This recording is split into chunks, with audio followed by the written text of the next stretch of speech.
Okay, the cool thing about this function notation that you can do is you can actually use the function notation to simplify different expressions.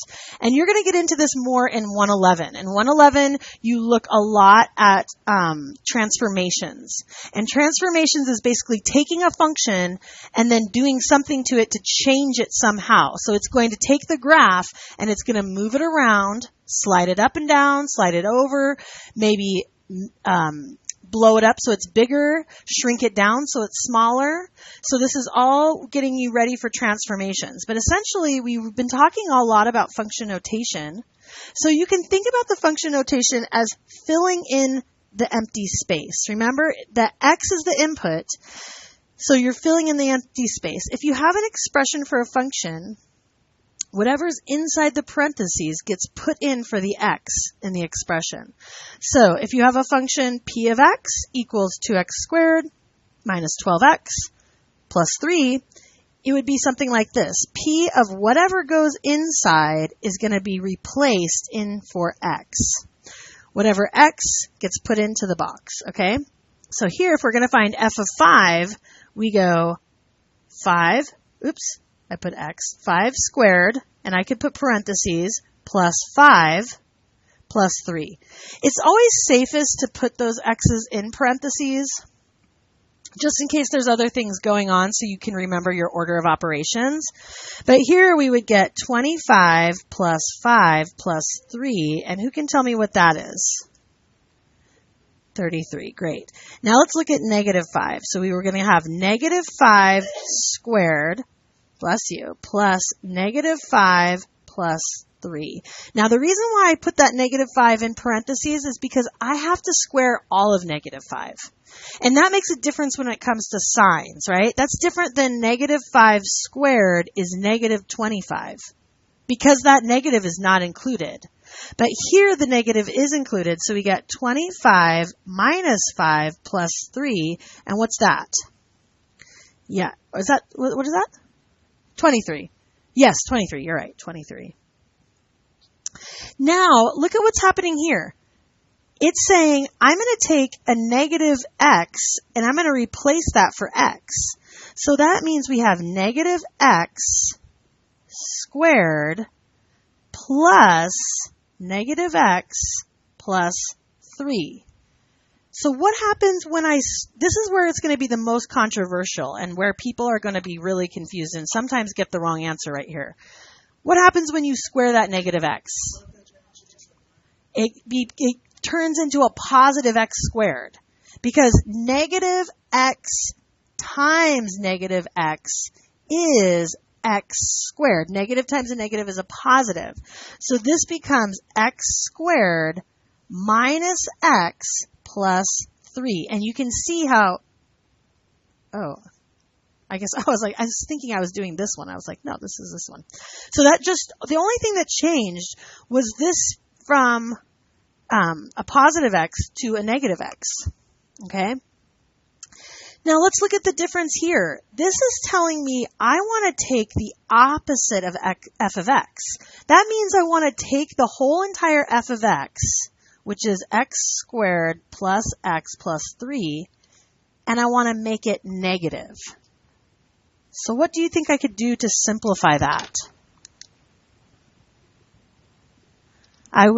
Yes. And so you get negative x squared minus x minus 3. Everything became opposite, because that's saying I want the opposite of f of x. I want the negative f of x. Okay, what about this one? This says f of x plus 2. That basically means I'm going to take all of f of x and I'm going to add 2. So all of f of x was x squared plus x plus 3. And if we add 2 to that, what do I get? X squared plus x plus 5, right? All I'm doing is I'm just adding 2 to the function f of x.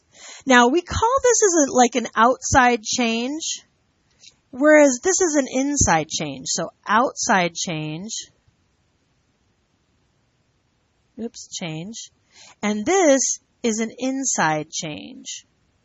And this is going to affect things because here we're going to put all of x plus 2 in for x.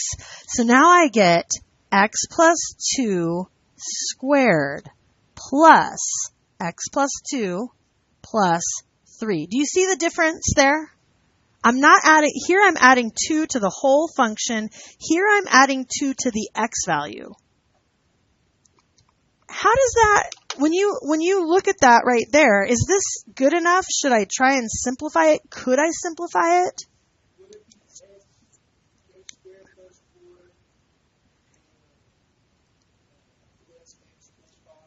Close, but you would actually have to FOIL this right here. You wouldn't get x cubed because think about this, x squared plus x, does that give you x cubed? No. You're not adding exponents there. That would be if you're multiplying. If you see this, you have to remember to FOIL it out. So FOIL means x plus 2 times x plus 2. That gives us x squared plus outside inside 2x and 2x. That's 4x plus 4. That's a PST, you guys. What does that stand for? Perfect square trinomial. So you have this part right here is x squared plus 4x plus 4. And then I don't have to do anything to that, so I'm just going to write it as x plus 2 plus 3. Oh my gosh, that's a lot more work. When you do an inside change, you have to do a lot more work because you have to FOIL that out. Now, what would be our like terms that we could actually simplify? Now, should I just leave it like this? Is that good enough? No, it's not good enough. Okay, is there any like terms with x squared? No. Is there any like terms with the x's? How many x's do I have? 5 x's. And then is there any like terms with 4, 2, and 3? What's that?